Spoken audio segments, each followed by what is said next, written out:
Hello everyone, good evening সকলোকে আশা কৰো আপোনালোক সকলো ভালে আছে আৰু আজি ৰেচিপিটো হৈছে মাছৰ ৰেচিপি আৰু যেটো একদম পুখুৰীত ধৰিম একদম বাৰীৰ লাও একদম সব হেয়া খটি বনাম আশা কৰো আপোনালোকে ভিডিওটো চাই ভাল পাব ভিডিওটো শেষলৈকে চাব আৰু যদি ভাল পায় লাইক শেয়াৰ কমেন্ট কৰি নাপাহৰিব আৰু যি সকল নতুনকে চাই আছে সাবস্ক্ৰাইব কৰিবলৈ নাপাহৰিব তেনে আহক ভিডিওটো আৰম্ভ কৰাৰ আগতে আমাৰ ঘৰৰ পিছফালৰ বাৰীখন এবাৰ চাই লওক আগতে সেউজীয়া ভাবিলো এবাৰ ভিডিওটো কৰি আপোনালোকক দেখুৱাই দিওঁ লগতে আছে এটা পুখুৰী য'ত এতিয়া আমি মাছ মাৰিম আৰু আজিৰ দিনৰ সাজটো তেনেকৈ খাম দুটা ধুনীয়াকে জাল লৈ পেলাই ৰখি আছে পুৰা মাছ মাৰিবলৈ আৰু সেইজনীয়ে কিবা কৰি আছে এনে আৰু নটংকি মা আৰু মই এতিয়া ৰখি পেলাই আমি চাইহে থাকিম বাকি একো নকৰো বাৰু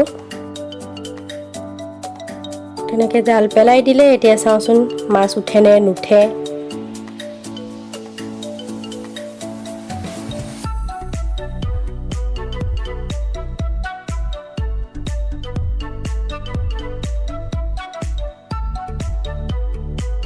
আমি মানে সৰু মাছহে উঠাম যদি ডাঙৰ মাছ উঠে তেতিয়া আমি দি দিম আকৌ পুখুৰীতে তো ধুনীয়াকে মাছ একদম ৰেডি হৈ গ'ল এনেকৈ যেহেতু আমাৰ কম মানুহ এইকেইটা মাছেই হৈ যাব জুলৰ কাৰণে সেইকেইটা ডাঙৰ কেইটা আৰু এক্সট্ৰাকে অকমান ডাঙৰ সাইজৰ কেইটা সেইকেইটা আমি জুলত দিম আৰু এইকেইটা হৈছে সৰু মাছ যিকেইটা আমি ফ্ৰাই কৰি খাম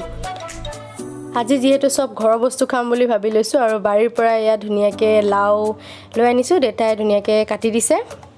সব কি ধুনীয়াকে লাও লাগি আছে ইয়া লাও লৈ লৈছো এতিয়া বনাম গৈ জুইত একদম কেৰাহী পাতি থোৱা আছিল গৰম হোৱাৰ লগে লগে তেল দি দিলো তেলখিনিও গৰম হৈ গ'ল এতিয়া ফ্ৰাই কৰি লম মাছখিনি প্ৰথমতে ডাঙৰ মাছ কেটাই ফ্ৰাই কৰি লৈছো ডাঙৰ মাছ বেছি নহয় বাৰু এটো এটা ডাঙৰ মাছ বাকি কেটা অকমান কম সাইজৰ যেহেতু পুখুৰীৰ মাছ সেইকাৰণে সাইজ কেটা অলপ উলট পালত জুলত দিয়া মাছ কেটা প্ৰথমতে ফ্ৰাই কৰি লম যেহেতু এইখিনি বেছিকে ফ্ৰাই নকৰো অকমান জাস্ট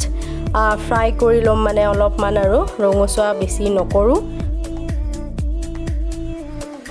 ইয়া ধুনীয়াকে ফ্ৰাই হৈয়ে গৈছে যেহেতু জুলত দিম জুলত দি দিয়াৰ লগে লগে মিঠাটো আৰু ধুনীয়া সোৱাদ হৈ যাব সেইকাৰণে বেছিকে ফ্ৰাই কৰিলে নহলে ৰখেই নাথাকিব সেইকাৰণে জুলত দিয়া মাছখিনি অকমান কমকে ফ্ৰাই কৰি লম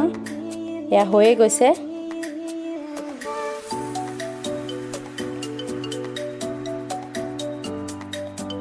আৰু এইকেইটাও হৈছে সৰু মাছ যিকেইটা মানে জুলত দিম সেইকাৰণে সেইকেইটাও বেছিকে ফ্ৰাই নকৰো অলপমান জাস্ট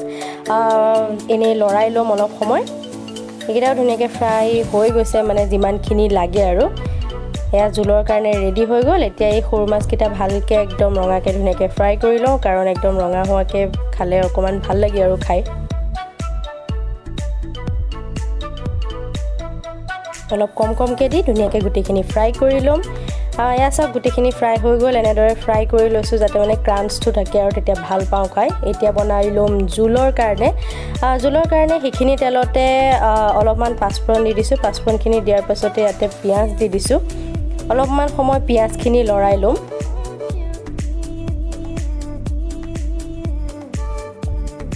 পিয়াজখিনি অকমান লৰালে হ'ল তাৰ পাছতে মই ইয়াতে দি দিছো বিলাহীখিনি বিলাহী মই সৰু সাইজৰ 3টা লৈছো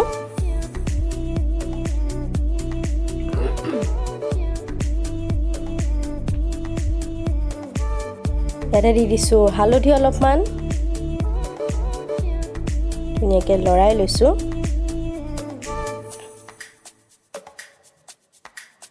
লৰাই থাকোতে অলপমান ভাঙি দিম তেতিয়া ধুনীয়াকে গলি যাব বিলাহীখিনি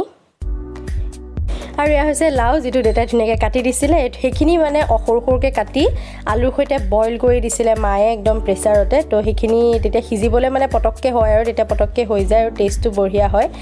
সেইখিনি দি পেলাই ধুনীয়াকে অলপ সময় ভাজি ললো একদম পুৰা ভাঙি দিম ভাজি